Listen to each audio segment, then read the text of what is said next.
স্টেশনের মধ্যে পড়ে গেছি গো। বাইরে কোনো আরপিএফ কে দেখা যাচ্ছে? 139 অলরেডি কল করে দিয়েছিলাম। 139 1 টেপো 2 টেপো 3 টেপো বলতে বলতে ট্রেনের দরজা বন্ধ হয়ে গেছে। দেখো ট্রেনটা এখন কার সেটে কোনো রকম ভাবে ভেতরে অক্সিজেন আসছিল না, তার মধ্যে গরম সাফোকেশনে শ্বাসের সমস্যা হয়ে গেছে। আমাদের সাফোকেশন হয়ে যাচ্ছে। মৃত্যুর মুখ থেকে ফিরে আসে যেটাকে বলে, সে মৃত্যুর সামনে থেকে ফিরে আসার মতো অবস্থা হলো। যদি বলা হয় শিয়ালদা এসি লোকাল ট্রেন কিন্তু অনেকটাই বিপজ্জনক হতে পারে, মানে যে কোনো মানুষের প্রাণ নিতে পারে। সত্যি কথা, এটা আমি কিন্তু আজকে বাস্তব তাই সেই অভিজ্ঞতার সাথে। সামনে একটু ইনফর্ম করো দাদা, কারণ শিয়ালদা স্টেশনে যখন ট্রেনটা দাঁড়িয়েছিল তখন অনেকে কিন্তু শিয়ালদা স্টেশনের ট্রেনটার উপর উঠে ফটো তুলছিল, আর আমি রানাঘাট থেকে শিয়ালদা এসেছি জাস্ট ভিডিও পারপাস। এমনকি তারপর আমি ভালো কিছু এক্সট্রা শট আমি নিয়ে নিই, এই কারণে আমি ট্রেনে উঠেছি। কিন্তু শিয়ালদা স্টেশনে কিছুক্ষণের মধ্যে ট্রেনের দরজা আটকে যায়, আর দরজা আটকে যাওয়ার পর কি হয়, ট্রেনের এসি কিন্তু বন্ধ, কারেন্ট অফ।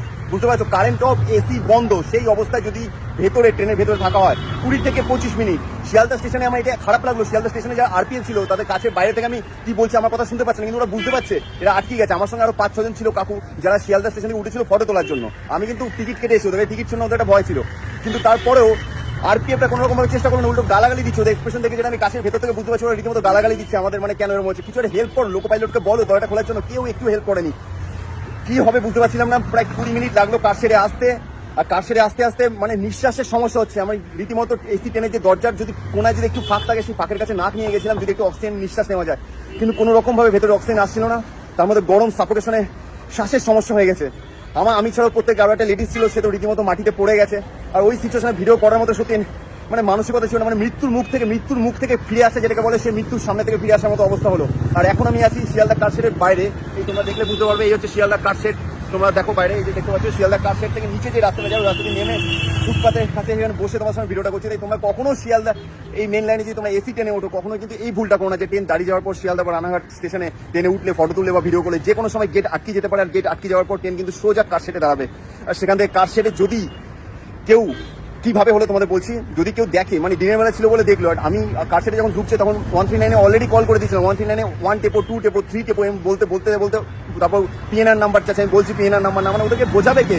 এদিকে আমি নিঃশ্বাস নিতে পারছি না আমরা কেউ, সেখানে ওদের বোঝাতে 5-10 মিনিট আমার ব্রেন, আমার শরীর মানে আরো ডিস্টার্ব হয়ে যাচ্ছে। সেখানে যখন কার সেটে ঢোকার পর কি হচ্ছে তোমাদের বলি, কার সেটে ঢোকার পর আরপিএফ অন ডিউটি থাকে যারা, তাদেরকে কাচের বাইরে থাপ্পড় মেরে মানে কাছের ভেতর থেকে ইশারা করলাম। একজনের নজরটা পড়লো বলে সে লোকো পাইলটকে বলতে পেরেছে। আর লোকো পাইলটকে বলার পরই লোকো পাইলট কার সেটে ঢোকার পর দরজাটা খুললো। তারপর জাম করে নিচে নেমে এখন বাইরে বেরিয়েছি। ওখানে আরপিএফ জিজ্ঞেস করলো ঘটনা কি হয়েছে। আমি বললাম হ্যাঁ এই ঘটনা হয়েছে, 139 কল করা হয়েছে। তো বললো ঠিক আছে এখানে নিচে বেরিয়ে যাও। তো এখন নিচে বেরিয়ে দাঁড়িয়েছি। তো তোমাদের একটা খুব সতর্কতামূলক একটা ভিডিও তোমার সঙ্গে পোস্ট করলাম, পারলে শেয়ার করে দিও সবার কাছে। এই ভুলটা তোমার নেক্সট টাইম কখনো কেউ করো না, তাহলে কিন্তু একদম যদি আরপিএফ এর নজর না পড়তো আজকে ট্রেনের ভেতরেই মৃত্যু হতো, অবধারিত মৃত্যু। মানে কিছু করার নেই, কারণ ভেতরে কোনো আওয়াজ তো বাইরে আসবে না, কোনো আরপিএফ কাউ তো অ্যাটেনশনই পাবে না কি হচ্ছে কি না হচ্ছে। লোকো পাইলট যদি দরজা না খুলতো তাহলে আজকে শেষ। আমি ছাড়াও আরো 5-6 জন 7 জন আজকে শিয়ালদার এই ট্রেনে এসি ট্রেনের মধ্যে শহীদ, মানে শহীদ বলা ভুল, মানে কি বলবো, মানে মৃত্যুবরণ করতেই হতো। তো পারলে ভিডিওটা শেয়ার করো। আর ফুল ভিডিও এত কষ্ট করে মানে ভিডিও ফুটেজটা নিই কেন, তোমাদের জন্য, তোমাদের সঙ্গে ভালো ভিডিও, তোমাদের সঙ্গে ভালো ইনফরমেশন দেখাবো বলে। তো সেই ভিডিওটা ইউটিউবে দেখে নিও পারলে, ঠিক আছে। আর এখানে শেষ করছি, সবাই ভালো থেকো। খুবই কষ্ট হচ্ছে, মানে ভাবতে পারছি না, মানে আমি জীবনে প্রথমবার এরকম মৃত্যুর সামনে থেকে ফিরে আসা, এই অভিজ্ঞতাটা আমার সারা জীবন মনে থাকবে।